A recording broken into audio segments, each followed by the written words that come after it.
कुछ objective question आज हम लोग देखेंगे, जिसमें 2026 में एग्जाम होने वाला है, जो क्लास 10th के लिए बिहार बोर्ड का, ठीक है ना। तो उसका क्वेश्चन देखेंगे, खास करके ऐसे छात्र जो बहुत कमज़ोर हैं, जिनको नहीं समझ में आ रहा है कि क्या पढ़ें ऑब्जेक्टिव में, कहाँ से क्वेश्चन आएगा, ठीक है। तो उसके लिए हम लोग देखेंगे और हम लोग टॉपिक वाइज देखेंगे। पहला चैप्टर, फिर दूसरा चैप्टर, इस तरह से तीसरा चैप्टर, इस तरह से करके देखेंगे, ठीक है। तो आज हम लोग पहला चैप्टर देखते हैं, जो वास्तविक संख्या है। तो वहाँ से कैसे कैसे क्वेश्चन आते हैं, और इसमें देखिए ये पहले का आया हुआ क्वेश्चन है, क्वेश्चन पेपर इसमें है, और ऐसा ही क्वेश्चन आने वाला जो 2026 का एग्ज़ाम है, ऐसे उसमें भी देखने को मिलेगा, ठीक है। तो इसमें हम क्वेश्चन लिख देंगे, आपको ऑप्शन भी लिख देंगे, आप अपने से भी सॉल्व करके वीडियो रोक के बना सकते हैं, और इसके बाद जो बना रहे हैं तो उसको आप देख के समझ भी सकते हैं, ठीक है। तो चलिए पहले क्वेश्चन हम लोग लिखते हैं। पहला क्वेश्चन है, यदि, यहाँ से क्वेश्चन लिख रहे हैं, यदि भाग एल्गोरिथम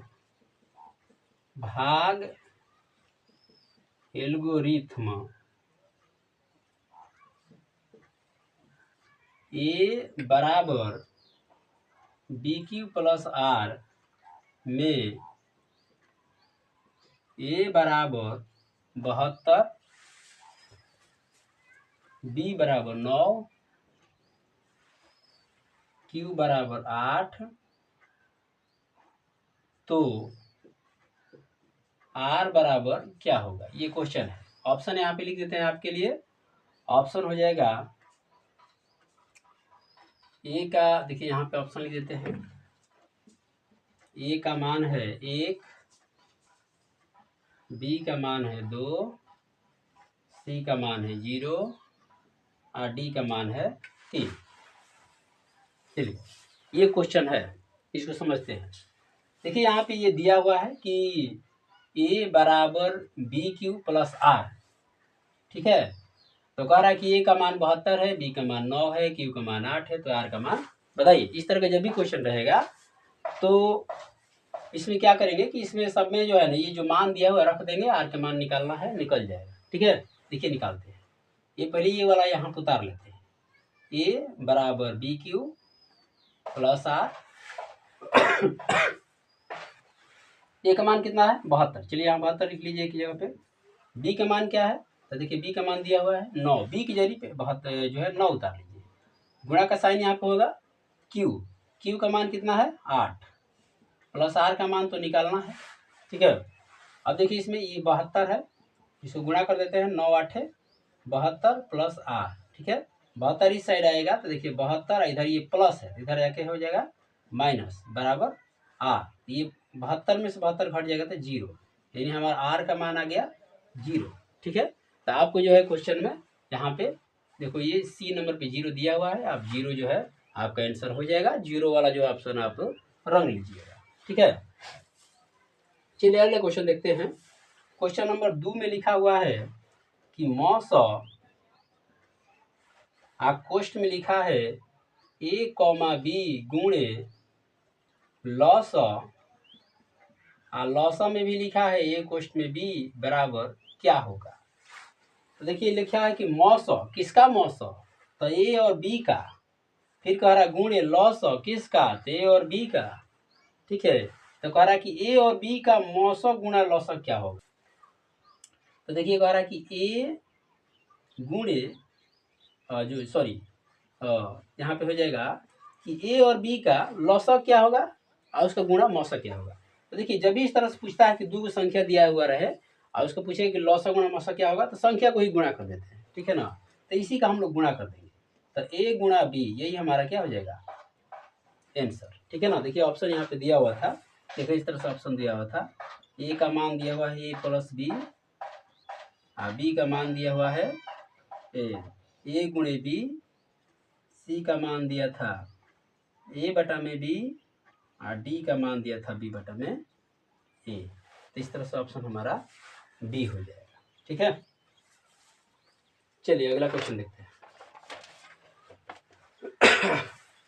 देखिए यहाँ पे जगह है, यहाँ पे बना देते हैं अगला क्वेश्चन, ठीक है। देखिए अगला क्वेश्चन है तीसरा नंबर। क्वेश्चन कह रहा है कि रूट में 3 है, सॉरी रूट में 15 है, रूट में क्या है 15, तो रूट में 15 है, रूट 15 है क्या है, तो देखिए ऑप्शन लिख देते हैं।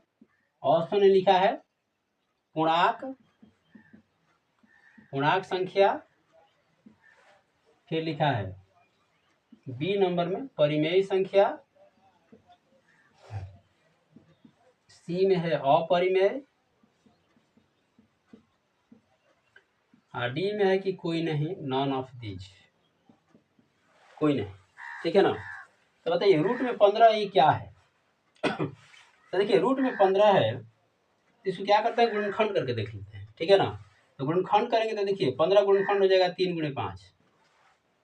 अगर ये रूट में से बाहर निकल जाता है, पूर्ण वर्ग अगर रहता बाहर निकल जाता तो ये परिमेय हो जाता, ठीक है, लेकिन ये बाहर नहीं निकल पाएगा, ठीक है, तो ये क्या हो जाएगा अपरिमेय संख्या, हमारा ऑप्शन नंबर सी हो जाएगा, ठीक। चलिए अगला क्वेश्चन देखते हैं। अगला क्वेश्चन देखिए यहाँ पे जगह लिख लेते हैं, समझ लीजिए। अगला क्वेश्चन क्या कह रहा है कि 124 के अभाज्य गुणनखंडों में 2 का घातांक क्या होगा। अभाज्य गुणनखंडों में 2 का घातांक क्या होगा। इससे कहने का मतलब है कि जब 124 का गुणनखंड करेंगे तो उसमें 2 कितना बार आएगा, ठीक है, 2 कितना बार आएगा, देखिए यहाँ पे कर देते हैं। 124 गुणनखंड कीजिए, 124 2 से 6 बार, ये 2 बार, फिर 2 से 3 बार, 1 बार। अब ये नहीं कटेगा, 2 से नहीं कटेगा, यानी 2 कितना बार आया, देखिए 2 बार। तो इसका ऑप्शन देखो दिया हुआ था, ऑप्शन दिया हुआ था, इसमें ऑप्शन देख लेते हैं 1 2 0 4, तो 2 आपका आंसर हो जाएगा ना, 2 आंसर हो जाएगा, आंसर जो है आपका 2 हो जाएगा, ठीक है, 2 बार आया हुआ है। अगला क्वेश्चन देखते हैं, इससे पहले इसको मिटा दें। देखिए कह रहा है कि निम्नलिखित में कौन सा भिन्न का दशमलव प्रसार शांत होगा। निम्नलिखित में कौन से भिन्न का दशमलव प्रसार शांत होगा, शांत होगा। ऑप्शन है 17/105, 77/210, ठीक है, 15/88 और 3/160। किसका दशमलव प्रसार शांत होगा। देखिए दशमलव प्रसार उसी का शांत होता है जिसके हर का गुणनखंड कितना होता है, हर का गुणनखंड होता है, देखिए हर के गुणनखंड में सिर्फ 2 और 5 है, ठीक है, या सिर्फ 2 है या सिर्फ 5 है, इसके अलावा दूसरा न होता है। इसको चेक करते हैं, देखिए इसको चेक कर लेते हैं। देखिए 105 है, 105 3 से कटेगा तो इसका मतलब उसमें 3 है। देखिए इसमें 210 है, तो 210 भी कटाइए गया तो 3 से कट जाएगा, इसका मतलब उसके गुणनखंड में 3 है। 88 में देखिए 11 8 88, इसमें 11 है गुणनखंड के रूप में, तो ये भी है, मैंने इसमें 2 के अलावा 11 भी है।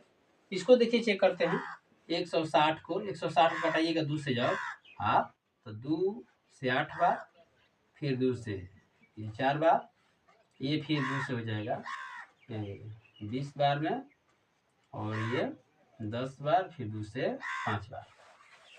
इसके गुणनखंड में देखिए सिर्फ 2 और 5 है, इसके मतलब किसका दशमलव प्रसार शांत है, ये क्वेश्चन पूछ रहा है, तो हमारा ये हो जाएगा ऑप्शन नंबर डी, ठीक है ना, ये हो जाएगा।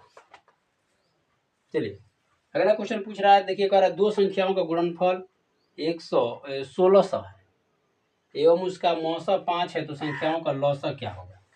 देखिए इसको लिख देते हैं।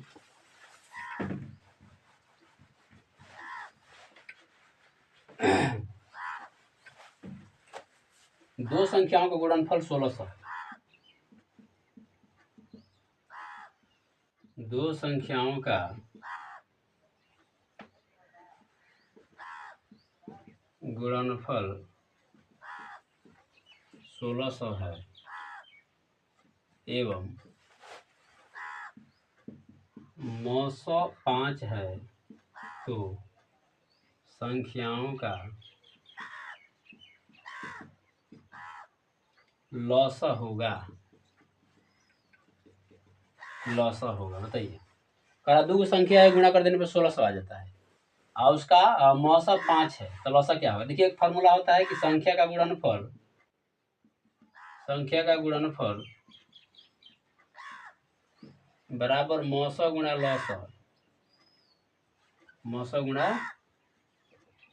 लौसा। ठीक है, तो संख्या गुणनफल तो आपको दिया हुआ है 1600।